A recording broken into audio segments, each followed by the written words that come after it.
Olá pessoal, tudo bem com vocês? Nesse vídeo a gente vai dar continuidade à exposição sobre integrais de superfície, agora colocando integrais de superfícies em superfícies orientadas. Então, primeiramente, o que vem a ser uma superfície orientada? Uma superfície é dita orientada quando tem um plano tangente em todos os pontos. Equivalente a ter um plano tangente em todos os pontos é existir um vetor normal em todos os pontos dessa superfície. E que esse vetor normal varia de uma maneira contínua. Então você tem aqui duas superfícies orientadas, uma para dentro, outra para fora, né? E aqui você tem um exemplo de superfície não orientada, que é as faixas de Möbius. A faixa de Möbius você pode fazê-la facilmente, pegando uma fita de papel, uma tira de papel. Em um dos lados você vai inverter o ponto que está em cima e o que está embaixo, de maneira que o que estava embaixo fica em cima e o que estava em cima fica embaixo. Vai unir essas duas pontas e aí você vai ter um momento em que você caminha por fora da folha, o vetor normal está apontando para fora da folha, e aí quando você passa por esse nó, ele passa a apontar para dentro. E aí quando você percorre novamente, vai estar para fora. Ou seja, o vetor normal não é único, porque dependendo da volta que você dá, ela vai estar para fora ou para dentro. E aí nesse caso, essa superfície é dita não orientada. Para uma superfície fechada, sempre a orientação positiva vai apontar para fora, é uma convenção que a gente tem, e orientação negativa para dentro. Vamos ver como é que fica esse vetor normal, né, que vai ser o elemento principal de cálculo desse tipo de integral de superfície. Se você tiver uma função do tipo z igual a g de xy, a sua superfície for desse tipo, quando você vai construir o versor normal, ele vai ter as derivadas parciais dessa equação. Aqui nós podemos escrever essa equação como g de xy menos z igual a zero ou z menos g de xy igual a zero. Como a gente quer orientação para cima para ficar positiva, então a gente vai pensar em z menos g de xy igual a zero. E aí é por isso que aparecem esses termos aqui com derivadas negativas. E aqui, obviamente, dividindo pelo módulo do vetor, para que a gente tenha um versor. Se você tiver, ao contrário disso, uma superfície paramétrica, lembre-se de que para criar o vetor normal, basta fazer o produto vetorial entre as derivadas parciais dessa curva. E, obviamente, dividir pelo módulo para garantir que esse vetor seja unitário. Bom, e aí como é que são integrais em campos vetoriais? Então, seja f um campo vetorial contínuo sobre uma superfície orientada a S de vetor normal n. A integral de superfície de f sobre S será, então, essa superfície orientada, que nós vamos representar com o S aqui com uma setinha, esse ds equivale ao vetor normal multiplicado por ds, onde esse ds já diz respeito à superfície não orientada. Então, para que a gente reduza essa integral de superfície em uma integral de superfície de normal, como a gente tinha calculado nos vídeos anteriores, basta você lembrar que o ds da superfície orientada é n vezes o ds da superfície não orientada. E essa integral pode ser chamada de fluxo de S através da superfície S.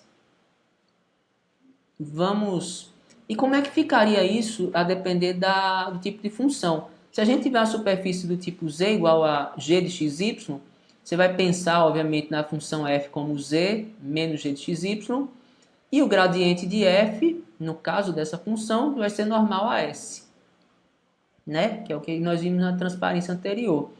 E aí, como nós fazemos aqui o produto escalar de f por n, né? Então, você vai ter o f, que é o p, q e r.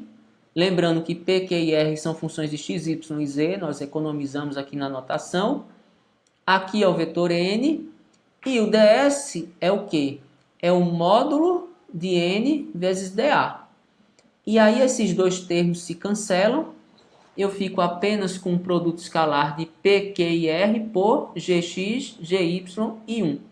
E aí eu vou fazer o p vezes gx, q vezes gy e r vezes 1.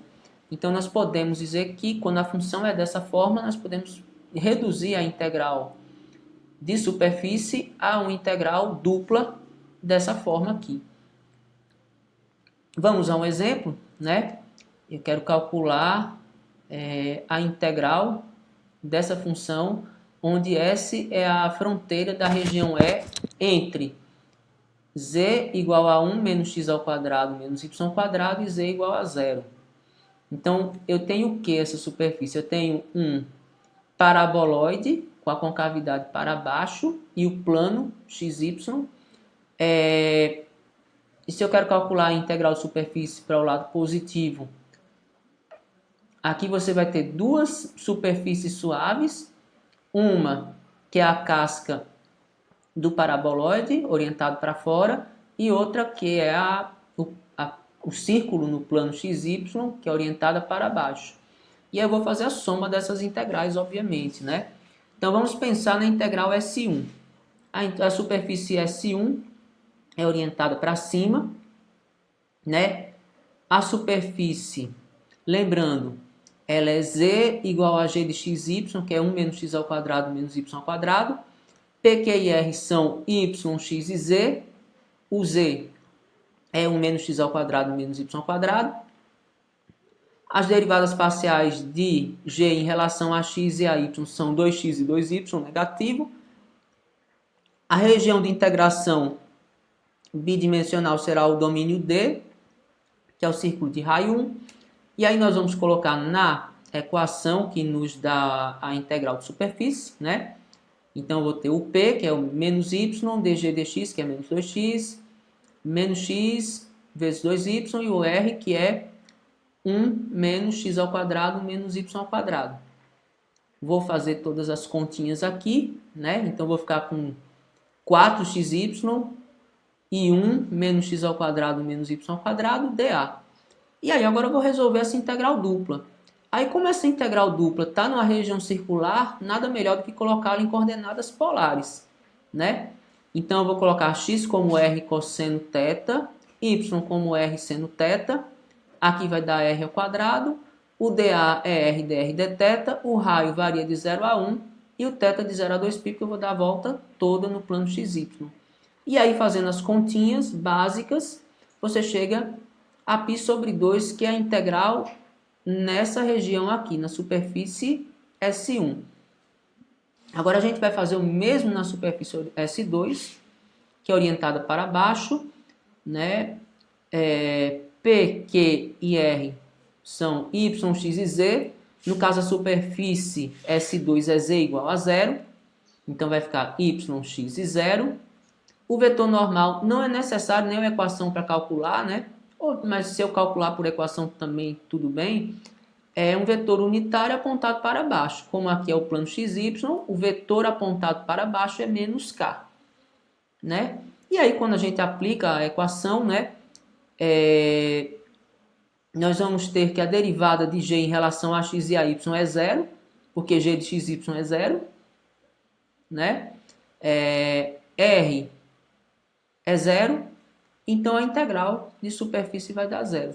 E aí a integral na superfície fechada dada será a soma das integrais em S1 e S2, que é π sobre 2. Bom, agora vamos pensar na superfície paramétrica. Na superfície paramétrica, o tal vetor normal é dado pelo produto vetorial de RU por RV dividido pela norma, né? Então nós vamos aplicar isso aqui na definição de integral, né? F vezes N ds, eu vou fazer o produto escalar por esse vetor aqui, né? Lembrando que o ds é o módulo de RU por RV dA, e aí nós podemos cancelar esses dois termos, são duas constantes, uma no denominador, outra no numerador, e aí você vai ter que a integral de superfície, nesse caso, é o produto do campo F pelo produto vetorial de RU por RV, né? Lembrando que F é um campo vetorial em x, y e z, etc, etc. Nós simplificamos a notação para ficar mais simples para manipular os dados. Vamos aqui a um novo exemplo, né? Agora a gente vai determinar o fluxo do campo Z I mais yj mais xk através da esfera x ao quadrado mais y ao quadrado mais e ao quadrado igual a 1. O que a gente precisa aqui? Nós precisamos determinar o campo F e parametrizar a superfície e achar o R e o RV. Né? Então, primeiramente, a parametrização da esfera de raio 1 nós já fizemos, né?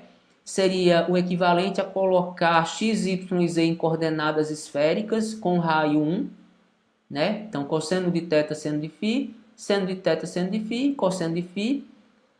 O intervalo de ação é o θ de 0 a 2π e o φ de 0 a π. Né?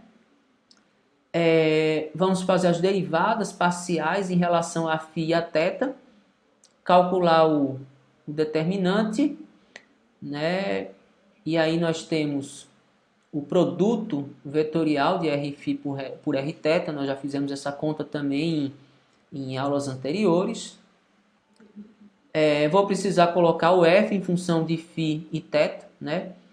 Então vai ser Z, que é cosseno de φ, I, Y, que é seno de θ, seno de φ, J, e X, que é cosseno θ, seno φ, K. Vou fazer o produto escalar entre esses dois e depois colocar o resultado na integral, né? Então vou ficar com cosseno θ, seno ao quadrado de φ, cosseno φ, seno θ, seno ao quadrado de φ, seno θ, seno φ, e seno de φ, cosseno de θ, multiplica cosseno de θ, seno de φ, cosseno de θ, seno de φ ao quadrado, cosseno de φ. E aí, lembrando que a integral de superfície é o produto escalar entre o F e o RU vetor RV, no caso, que é Rφ e Rθ. Eu vou colocar este termo aqui, né? E aí nós vamos separar essas integrais, né? A primeira integral da gente é em φ. Então vamos esquecer o θ.